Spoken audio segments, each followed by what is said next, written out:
कसबा मतदारसंघातील जुन्या वाड्याचा विषय मार्गी लागल्यानंतर कसबा मतदारसंघात पोस्टर वार सुरू झालेले आहेत। दिवंगत आमदार मुक्ता टिळक यांचे पोस्टर सध्या कसब्यामध्ये पाहायला मिळतात। आपल्याबरोबर आमदार रवींद्र धंगेकर आहे। प्रश्न मार्गी लावला होता, पोस्टर सुरू झालेत। श्रेयवादाची लढाई सगळी जुन्या वाड्याच्या विकासावरून सुरू होती। कसं बघा दादा इथे शेजारी आहेत गोपाल दादा, हा तर तसा विषय पृथ्वीराज बाबा मुख्यमंत्री असताना गोपाल दादांनी हा विषय घेतलेला आहे आणि सातत्यानं याच्यावर मी आमदार झाल्यानंतर विधानसभेत असेल रस्त्यावर असेल ह्याच्यावर मी चर्चा करून मी मुख्यमंत्र्यांना भेटून उपमुख्यमंत्र्यांना भेटून सचिवांना भेटून आयुक्तांना भेटून ह्याच्यामध्ये सातत्याने मागणी केली की जुन्या वाड्याचे जे प्रश्न आहेत त्याच्यात महामंडळ केलं पाहिजे। आणि आता जो 1 मीटरचा प्रश्न होता हा फक्त पुणे शहरासाठी होता। हे महाराष्ट्राची एक नियमावली तयार केली आणि त्या नियमावलीमध्ये पुण्याचा अभ्यासच झाला नव्हता, कारण पुणे शहर असं की एक जुनं पुणे शहर आहे। छत्रपति शिवाजी महाराज राजमाता अमृत नोनी आर्थो प्लस, ये एक प्रूवन फॉर्मूला है। इसमें मौजूद नोनी फल के गुण और आयुर्वेदिक जड़ी बूटियां शरीर को जरूरी पोषक तत्व देने के साथ साथ हड्डियों और जोड़ों के घिसने, उनमें होने वाले सूजन और दर्द को रोकने में मदद करता है। दर्द मुक्त जीवन के लिए अमृत नोनी आर्थो प्लस। आता जिजामाता यांनी स्थापन केलेलं पुणे शहर आहे आणि यांनी हे स्थापन केल्यामुळे कंजेस्टेड पुणे शहर असल्यामुळे छोटे छोटे वाडे आणि त्याच्यामध्ये त्या नियमावलीमध्ये हे बसत नव्हतं, त्यामुळे हा विषय पुणे शहरासाठी आला। ह्याच्यामध्ये कोणी क्रेडिट घ्यायची गरज नव्हती। ही सातत्यानं जनता ही प्रशासनाशी बोलत होती, आम्ही आयुक्तांशी बोलत होतो।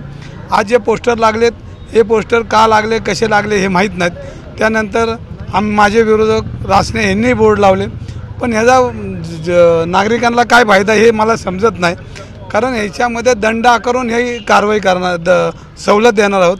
तर पूर्वीपासून ही सवलत 1 मीटरची नव्हतीच, ह्या 6 महिन्यामध्ये हे शासन आल्यानंतर ही सवलत झालेली आहे। ही सवलत पूर्वीपासूनच होती, ही नवीन हे शासन आल्यामुळे देवेंद्र फडणवीस साहेबांच्या काळात हे बंधन आलं। हे बंधन उठवलं तर हे पूर्णपणे अधिकार स्थानिक आयुक्तांना असतात। मग डॅमेज करायचा प्रयत्न सगळं हे त्यांच्यामध्ये युद्ध चालू आहे बॉर्डरचं, रासने आणि टिळक।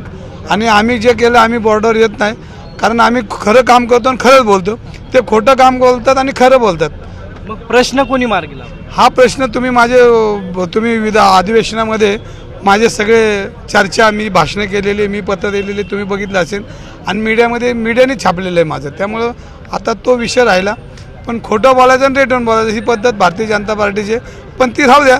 आता मुक्ता टिळकनी केलं का रासनेने केलं, आता ते दोघं शोधतील ना, आपल्याला काय। हा प्रश्न यांनी दादांनी हा विषय आहे बघा। क्लस्टर योजनेसाठी त्यावेळेला आमची सुरुवात झाली पृथ्वीराज चव्हाण असताना, मी परिसंवाद घेतला होता, त्याला सिटी इंजिनियर पण उपस्थित होते, परंतु त्यावेळेला 2च मागण्या मान्य झाल्या। आज मात्र उरलेल्या 4 मागण्या रवी भाऊंमुळे मागण्या झाल्या, त्याच्यातल्या त्यावेळेला फक्त क्लस्टर। मग आता ते पोस्टर वार सगळा सुरू झाला? नाही, आता असं आहे ना, यांनी विधानसभेत तो प्रश्न उपस्थित केला, मार्गी लावला।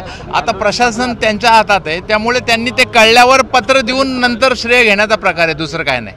हा प्रश्न आहे, हा फक्त आणि फक्त रवी धंगेकरांमुळे मार्गी लागलेला आहे। त्याच्यातल्या सुरुवातीला 25% मागण्या ज्या क्लस्टरची पॉलिसी होती ती आमच्यामुळं त्यावेळेला मान्य झाली, पण आता ज्या छोट्या छोट्या प्रॉपर्टी होत्या, नॉन बिल्डेबल होत होत्या, नुकसान होत होतं, त्या छोट्या घरामध्ये एखादा भाडेकरी राहत होता तर त्यांनी काय आयुष्यात नुकसान केलं का त्यांनी चूक केली, त्यासाठी जी परमिशन मिळाली ती या धंगेकरांनी जे प्रश्न मुक्ताताईच्या या सगळ्या श्रेयाचं भांडवल केलं जातंय का भाजपकडून?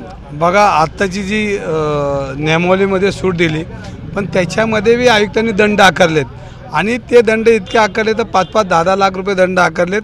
तो सगळा बोजा घर मालकावर पडणार आहे। बिल्डर काही येऊन स्वतः पैसे घालून कुठली साईट करणार नाही, तर हेही चुकीचं काम केलेलं आहे। ह्याच्यामध्ये बी सुधारणा व्हावी यासाठी परत मी पत्र देणार आहे, कारण जर 5 आणि 10-10 लाख रुपये जर दंड भरायला लागला तर हे घर मालकावर येणार, घर मालक हे योजना करणार नाहीत। आणि भांडवल कोणी केलं? आता ते पोस्टरवर त्यांचं भाजप चाललं आहे, पण जनतेला हे माहिती आहे की धंगेकरांनी हा प्रश्न सोडवलेला आणि याची अधिवेशनामध्ये माझी भाषणं आहेत ही तुमच्याच चॅनलमधनं मी बघितलेली। नक्की आपण जर पाहिलं तर कसबा मतदारसंघात जुन्या वाड्याच्या विकासावरून भांडणं सुरू झाली आहेत। व्हिडिओ जर्नलिस्ट विकी कांबळेसह सागर आव्हाड, जी 24 तास, पुणे। भंडाऱ्याची उधळण म्हणजे